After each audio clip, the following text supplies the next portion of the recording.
Woo! All right. Lunch and dinner today is brought to you by Taste Italian Kitchen in the Renaissance. From bolognese to the vodka rigatoni. Maybe a little fried ravioli and the wood-fired pizzas. Beautiful bar, too. A great bourbon selection, including Elijah Craig, the official bourbon of the Out of Bounds show. But you can go online, tasteitaliankitchen.com to make a reservation for lunch or dinner. They're also located in Starkville, but this one is not but a mile down the road in Ridgeland. The one in Starkville will be packed this weekend with the Texas Longhorns in town and visiting Mississippi State. But Taste Italian Kitchen in the Renaissance. We are the Out of Bounds show, ESPN 105.9 The Zone. We welcome in Ed Werder, Cowboys NFL insider. He joins us on the Farm Bureau Insurance guest line. Ed, I didn't think they were going to win the game, the Cowboys, last weekend, and they did, so I'm pretty pumped about that. And were you surprised that they came away with the W over the Commanders? Not necessarily. I mean, you can never be sure, how this team's going to play in really any circumstance, given how, bad they've been on defense. It was certainly advantageous to them that Washington was playing without top three receivers, and the Cowboys were able to, knock Jaden Daniels out of the game on the first possession of the second half, and so Washington didn't have much of a chance after that. That's what prevented it from being a scoring contest that we typically see with the Cowboys, although the Cowboys scored their 40. It's remarkable how good this offense is, but you could just never quite trust the defense. They split with Washington last year when they had Jaden Daniels and Dan Quinn in their first years, and Washington wound up going to the NFC Championship game. So I wasn't entirely surprised that they were able to beat the Commanders under those circumstances. Okay. So they go to Denver, and Denver's defense is unbelievable. Yep. I don't like, and we know all about Sean Payton. He was in Dallas. We all followed him at New Orleans. This is a huge New Orleans Saints market. And Sean has this defense rolling. How difficult will it be for Dallas to get into the mid to high 20s, Ed? Yeah, I think this is the most challenging game that they've had this year. It's another chance for them to, get above 500, which they've failed to achieve yet this year. They're 1-3 on the road. They haven't won back-to-back games. And, to your point about Denver's defense, Vance Joseph, the defensive coordinator, Brian Schottenheimer, said that he's, in his mind, the best defensive coordinator in football right now. And if you look at the numbers, the Broncos lead the NFL in sacks with 34, and quarterback hits with 65, and quarterback pressures with 125, pressure percentage, and they have 5 players with 3 or more sacks. That's the most in the NFL. So it's going to be a huge challenge for Dak Prescott and the Cowboys on Sunday. In fact, Prescott has the highest QBR in the NFL at 81. That's the best any quarterback's had through 7 games since 2021. But the Broncos defense, they've allowed a QBR of 45, the lowest in the NFL. So that's the matchup to watch. Can one of these receivers consistently, get open against 2 exceptional corners, especially Patrick Surtain, who, is a former NFL Defensive Player of the Year. It's going to be a loud environment, a difficult place for an offense to operate and get the protections right. So, yeah, I think this will be a game where we'll have a better sense of, is Dallas really capable of being a playoff contending team? Okay. Ed Werder on the Out of Bounds show. Yikes. So what is the approach to get to Javonte Williams going in a very short and intermediate passing game to try to get the pass rush kind of off or away from Dak? How do you see it? Yeah, I think the thing that, if I'm the Cowboys, the thing I fear going into this game with still the number 32 ranked defense in the NFL is that, Sean Payton, as you mentioned, former Bill Parcells, assistant coach here, I fear that he'll try to be really aggressive with Bo Nix in the offense, try and get a lead, a substantial enough lead that they can then turn the Cowboys into a one-dimensional team on offense where they really can't run the football, and they can just, let go that pass rush against Prescott and get up and be physical with the 2 Cowboys receivers. That would be my concern if I was Brian Schottenheimer and Dak Prescott, because Javonte Williams has had an exceptional year. In fact, I saw this incredible stat that Dak Prescott, Javonte Williams, and George Pickens, the Cowboys quarterbacks, running back, and wide receiver, it's the only trio in the NFL that ranks top 5 in passing, rushing, and receiving this year, and could finish as the second Cowboys trio since 1970 to achieve that for a full season. That was in 1992, a Super Bowl winning year for Troy Aikman, Emmitt Smith, and Michael Irvin. Wow. Okay. And we didn't mention CeeDee Lamb in that. CeeDee Lamb's not part of that trio. Unreal. All right. So Sean is a Super Bowl winning, coach. Shotty's in his first year. Advantage Sean. The best unit on the field. Well, all right. Hang on. Let's talk through this. Ed Werder on the show. The best unit on the field for Dallas Broncos is it Denver's defense or Dallas's offense, Ed? We're about to find out. I would say in this environment in Denver that it's probably Denver's defense. Okay. I think it'll be very hard for the Cowboys to drive the field consistently, which their defense sort of forces them to do. I think they've only got 6 takeaways, and one of them was Deron Bland's pick 6 last week. But remarkably, even though they only have 6 takeaways on defense, the Cowboys' offense has turned those opportunities into 4 touchdowns and a field goal, plus the pick 6. So when the defense has given them an extra possession, they've taken advantage of it, even if the field position hasn't really been that great. But interesting to me that you mentioned Schottenheimer and Payton, because right now Schottenheimer is in a position to become the first-year head coach to lead the NFL in total offense since Sean Payton did it with the Saints in 2006. Unreal. Okay. When you look at, you and I've discussed Garrett and Linehan and McCarthy and, just kind of the different. Kellen Moore. Oh, yeah, Kellen Moore, the guys that have been through Dallas since Dak has been there, and a lot of it has worked. I don't think any of it's necessarily failed. But, the year that they didn't give him any wide receivers until Amari got traded for, whatever game that was, that was, I think, more on personnel. 2018. Thank you. Yeah, 2018. Okay, so the one thing that I don't know what this shoddy experiment is going to be like over the next couple of years, and I don't know if either one of them can get through, Jerry's ineptitude. But is this, I know it's still early, but do you feel like this is the best pairing Dak's had since he's been in Dallas, Ed? Yeah, I think it's been demonstrated now, right, by the number of coaches that you just mentioned, that it might be the quarterback who's making all of these coaches successful, right? Yeah. After 10 years and 5 different play callers, and they've led the NFL in offense, and they led the NFL in scoring a multitude of times with Dak Prescott as a starting quarterback over the last 10 years. But I think this might be the best partnership. At the end of last season, after they went 7-10, it's an interesting story because Jerry Jones and Mike McCarthy met for a week, and they really, both of them were motivated to work something out where McCarthy would have returned as the head coach. And ultimately they didn't, because Jerry didn't want to make the commitment in terms of years on the next contract.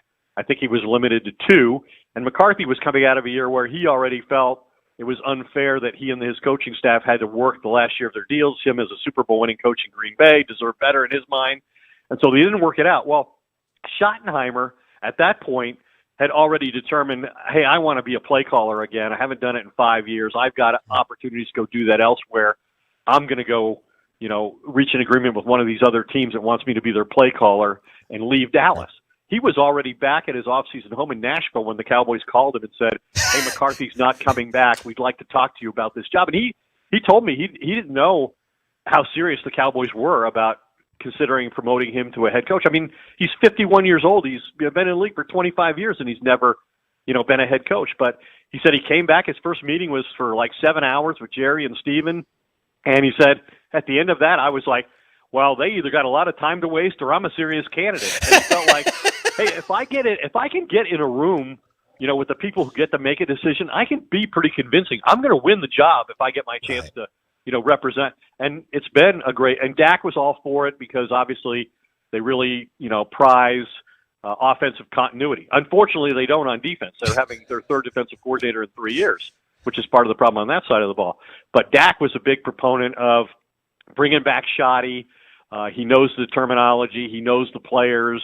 He has a great relationship with Dak. And I just think that he's a very aggressive play caller, which fits with the way Dak wants to play the game. Agree. I mean, if you look at what they've done, where they've driven the field just before halftime as recently as last week, like Washington cut it to 20-15 with a touchdown in the last minute of the first half, and the Cowboys go score a touchdown from 70 yards out.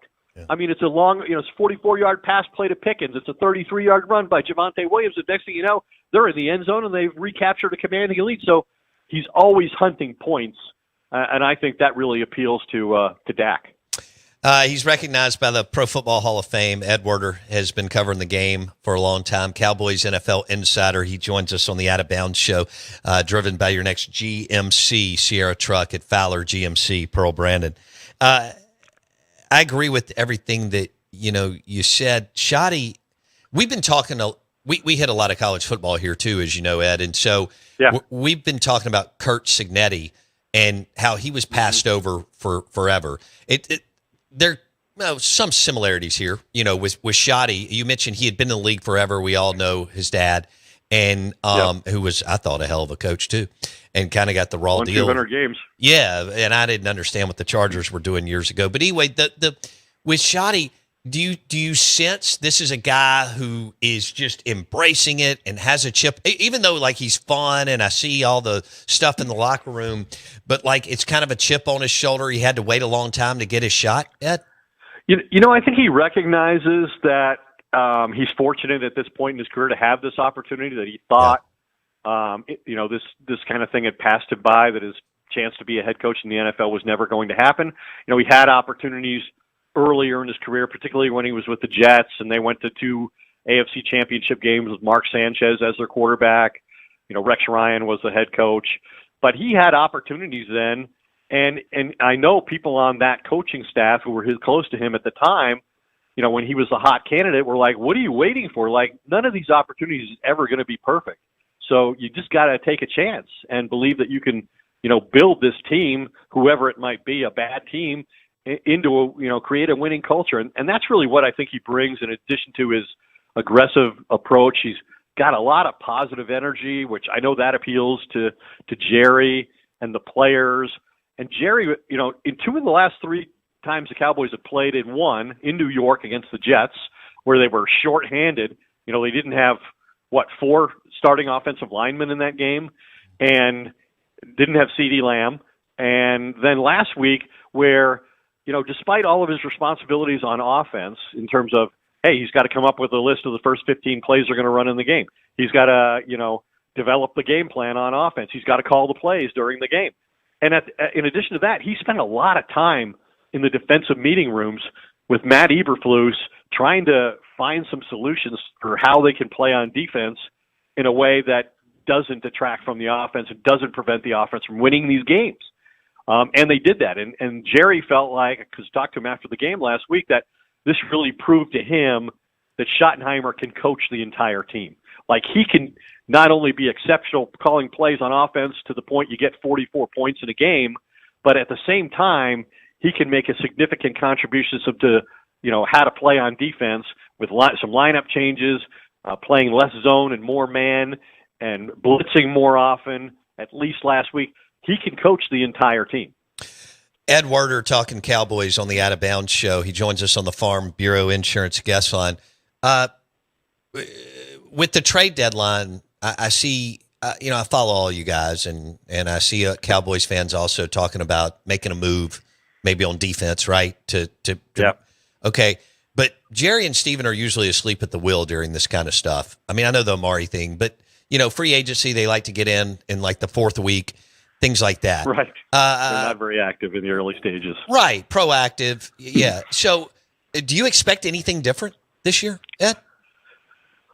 I think it's I'm going to write my column about this later today, but I think it's a really tough situation that Jerry and Will McClay and Stephen Jones, the front office, is in here, because Dak Prescott is having one of the great quarterback seasons of his career, and you risk wasting that because you can't compete on defense, right? I mean, you traded away a generational pass rusher who just got named Defensive Player of the Week, Micah Parsons, at his first career 3-sack game for the Packers against the Cardinals, and you moved on from him a week before the start of the regular season under a new defensive coordinator. So you totally compromised your defense.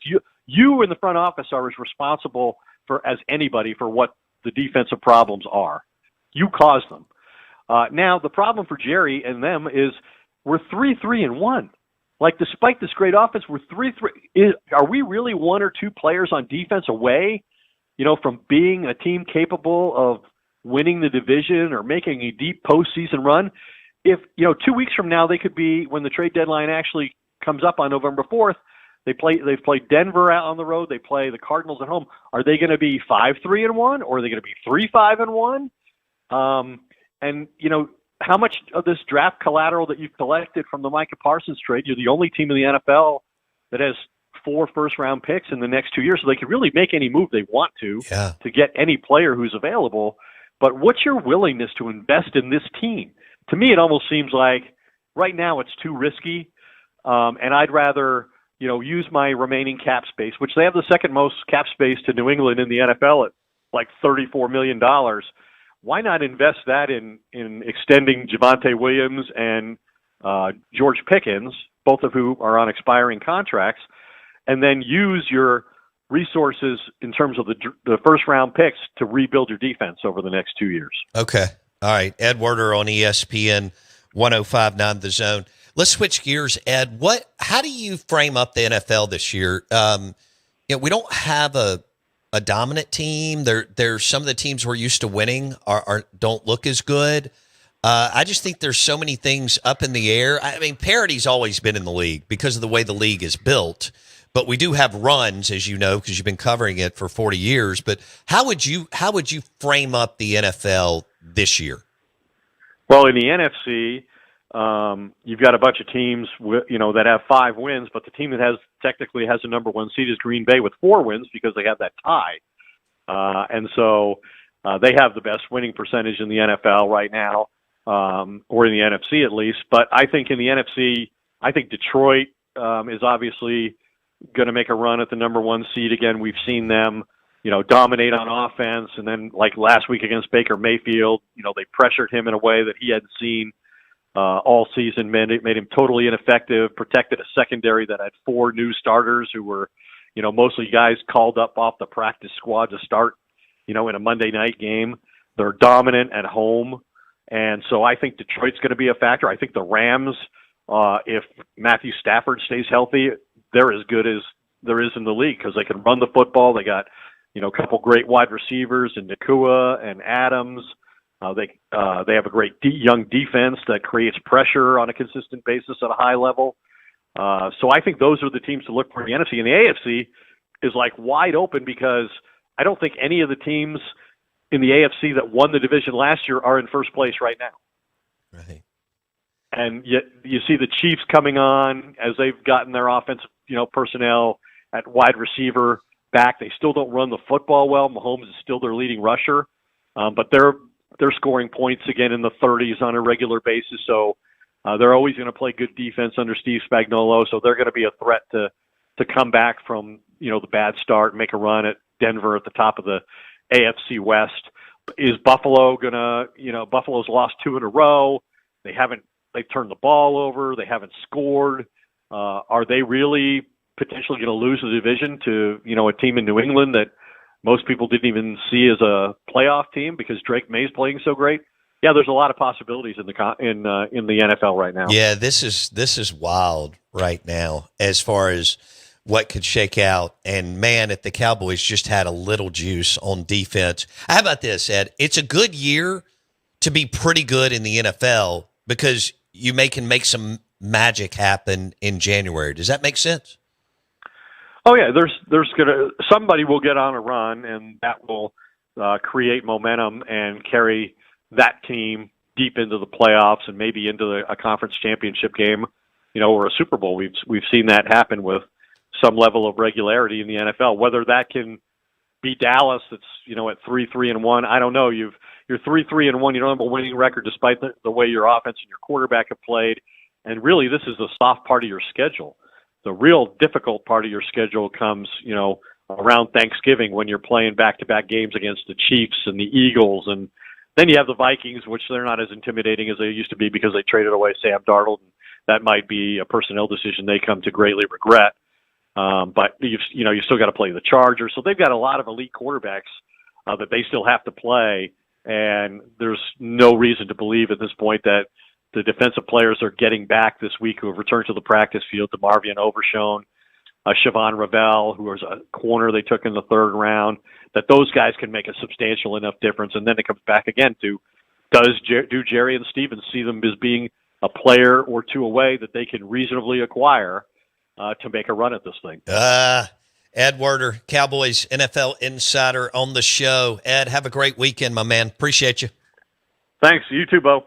Ed Werder on the Out of Bounds show, brought to you by Fowler GMC and their awesome selection of GMC Sierra trucks and GMC Yukons. Fowler GMC, Pearl Brandon, FowlerGMC.com. That's FOWLER, FowlerGMC.com. If you're looking for a truck or SUV, Fowler GMC, Pearl Brandon. Thank you to Ed Werder. Cowboys got their hands full against this Broncos defense this weekend. Wow. Dak's going to have to be incredible. Javonte Williams, George Pickens, CD, Ferguson, the whole thing. And that offense, actually, I just went over a bunch of skill people. That was totally wrong, wasn't it? It's line of scrimmage.